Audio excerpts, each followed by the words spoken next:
helping with tummy time and sitting when you are delayed. Okay, so Caitlin, I apologize. It took so long, and I'm squeezing in. I have an appointment in a second. You're going to neurology and you're going to the eye doctor. Call the eye doctor now and make sure they're going to do a pediatric retinoscopy. And when you're there too, even though you don't have the appointment yet, I would back up your appointment to, I know you're going to neurology first. I strongly suggest genetics as well. You didn't get help. There's no way any professional should have allowed that to continue with your child. And you're just getting into neurology now at 11 months. I'm glad it's a week away. Neurology is going to go through the standards. They're going to say, oh, you don't need genetics first. And they're going to probably push for an MRI, those kind of things, because those are their check marks. I would go through those check marks because that's important. But what I would be doing as well is again, these appointments take a while to get into, which I'm sure you already realize. I would definitely call up now and get genetics involved. It might take 2 months. It might take 6 months. I don't know where you're at. And that's where you're going. I don't know the parent's history. What I'm looking at is the shape of the eyes, the placement, the wide nasal brow, which I would also bring into a touch to the ophthalmologist. I would bring it up that with the wide nasal brow, does that affect vision? They might say no because they don't understand the function, but my eyes are 5 eyes apart. We're very proportional human beings. Yes, we have cultural difference, like Mongolians and Eskimos and so forth have a different shaped face. I get that, but we're very, very shaped beings. And the width that he has within the nasal brow is a little bit concerning to me. The shaking that's going on, the instability there are some genetics that go into that. So again, I would play neurology, but I would also bring in genetics as well, just to rule it out. I would also tell your ophthalmologist that you are suspecting genetics again.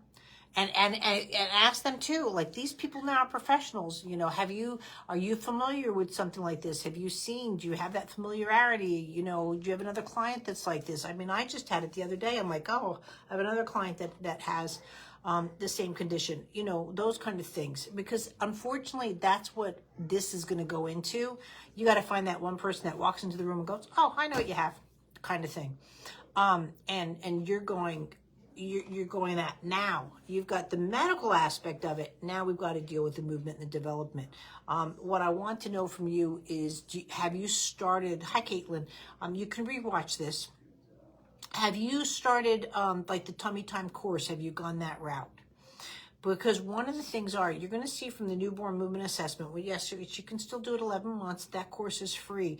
Where the lack of rotation, the biggest thing I'd be concentrating on when you're doing like the tummy time course and the rolling over course, there's no midline presentation. There's so much instability, what's going on there. This is what concerns me, why I want to send you to genetics, because that's a lot of motion.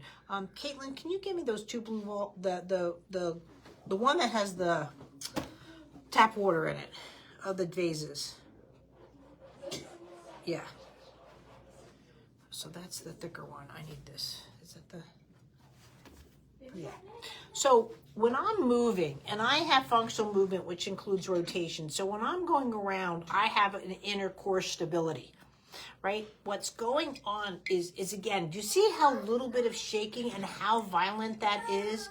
And so right now, he really has almost a cellular and movement instability. And that's why you're having such a hard time with it. So anything that you're doing right now, like I can shake like this. If I add rotation, guys, look at that. It stabilizes everything. And this is why you use the touch that I present that has to have rotational touch. If I have shaky like this, right, and I just go like, I'm still going to get that kind of volatile action. But if I add the rotation to it, it just stabilizes it. It's just physics of the way we are. The earth rotates and we rotate, right? But when our children don't have that ability for movement, it shows up like a sore thumb. We think it's stiff, we think it's floppy, we think it's low tone.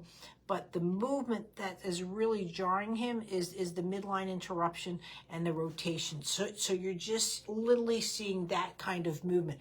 And babies have a higher fluid dynamics than we do, like newborn babies at 85%. We're around 60-ish. Our bones have different calcifications than theirs. There's more soft tissue. So they respond to movement much more quickly in a deviation pattern as well as a progressive pattern. And so that's where I would go with that. I want to see, and so do you, and understand the ophthalmology report, but it needs to have a retinoscopy. Don't let them say he's too young, too hard examined, but that's their problem. They need to know how to do it, and if they don't, then you're going to have to get one that does that, because of the health of the eye has to be checked, but also the functional vision. Because again, when he's like this and trying to stabilize vision, it is much harder. And that's the two routes you want to get. So I want you in the tummy time course. I want about 2 hours a day. I've got to run to get to my appointment right now, but I'm going to give you a link for a couple of lessons to do. And that's all you're just concentrating on. I'm not here to overwhelm you. I hope I didn't upset you in any way. But you need help. I would switch your pediatrician. For someone that is a bit more aggressive. I think it's a really, the ball was dropped, and you need a game plan, and you don't have one. So this is my game plan. I hope it works for you, and we'll go from there, but I'd like your feedback. Thanks.